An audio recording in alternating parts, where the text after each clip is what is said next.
एक बार एक किसान भगवान से बहुत ही नाराज हो गया। किसान बहुत मेहनती था। बहुत मेहनत से वह खेतों में अनाज उगाता था, उसकी देखभाल करता, पर अक्सर उसकी फसल खराब हो जाती। कभी सूखा पड़ जाता, कभी बाढ़ आ जाती, कभी तेज धूप, कभी आंधी, कभी कोई ना कोई कारण बन ही जाता कि उसकी फसल खराब हो जाती।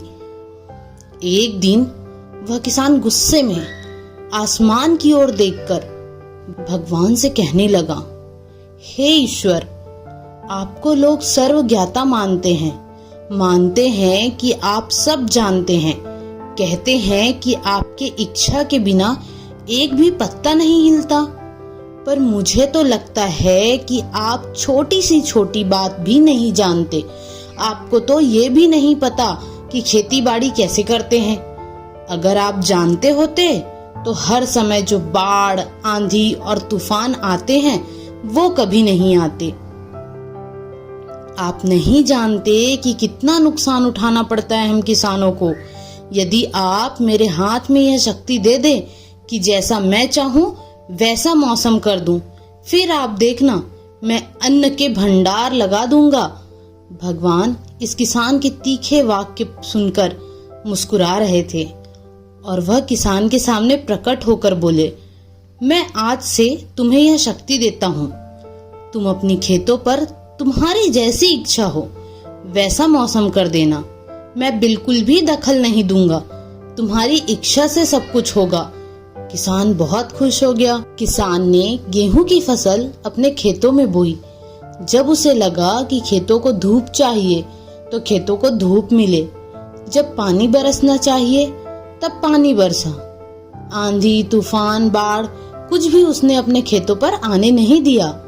किसान के खेत में इस वर्ष ऐसी फसल हुई जैसे कभी नहीं हुई।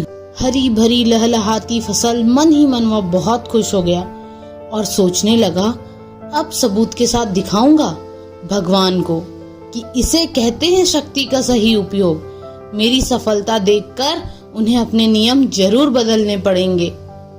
कुछ दिन गुजरे, फसल कटने को तैयार हो गए।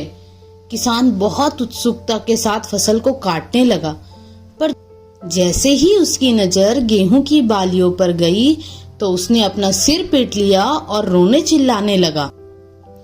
गेहूं की एक भी बाली के अंदर गेहूं का दाना ही नहीं था। सारी बालियां अंदर से खाली थी। किसान बहुत दुखी हो गया। उसने भगवान को रोते हुए फिर पुकारा, हे प्रभु, तुमने ये मेरे साथ क्या किया? क्या तुमने मुझे कोई सजा दी? भगवान बोले, पुत्र, ये तो होना ही था। तुमने पौधों को संघर्ष करने का मौका ही कहाँ दिया। ना तो तुमने उन्हें आंधियों से जूझने दिया, न तेज बारिश को सहने दिया और ना ही धूप में तपने दिया। एक भी चुनौती का सामना तुमने उन्हें नहीं करने दिया। इसलिए सारे पौधे अंदर से खोखले रह गए। जब आंधी, तूफान, तेज बारिश और धूप पड़ती है तभी ये पौधा अपने अस्तित्व को बचाने के लिए संघर्ष करता है और इसी संघर्ष से एक बल पैदा होता है जिसमें शक्ति होती है, ऊर्जा होती है और यही ऊर्जा पूर्ति तेरे गेहूं के दानों की तरह जो नहीं फूटी, तूने उन्हें कठिन परिस्थितियों से गुजरने ही नहीं दिया।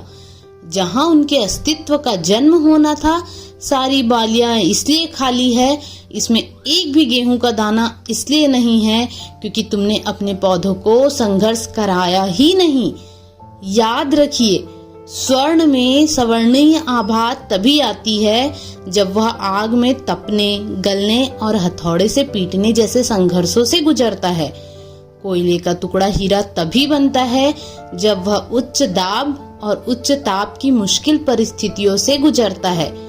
इसी तरह यदि हमारी जिंदगी में कोई संघर्ष ही ना हो, कोई चुनौती ही ना हो, तो हम भी गेहूं की बालियों की तरह खोखले रह जाएंगे। हमारा कोई अस्तित्व ही नहीं होगा। विपरीत परिस्थितियां, चुनौतियां, समस्याएं हमें अधिक निखारती है। यदि जीवन में कठिन परिस्थितियां और चुनौतियां आए तो घबराना मत, बल्कि सामना करना, विश्वास करना कि आप और अधिक निखर जाओगे और अधिक मजबूत बन जाओगे। किसी ने कितना सही कहा है, जिंदगी जीना आसान नहीं होता, बिना संघर्ष कोई महान नहीं होता। जब तक न पड़े हथौड़े की चोट, तब तक पत्थर भगवान नहीं होता।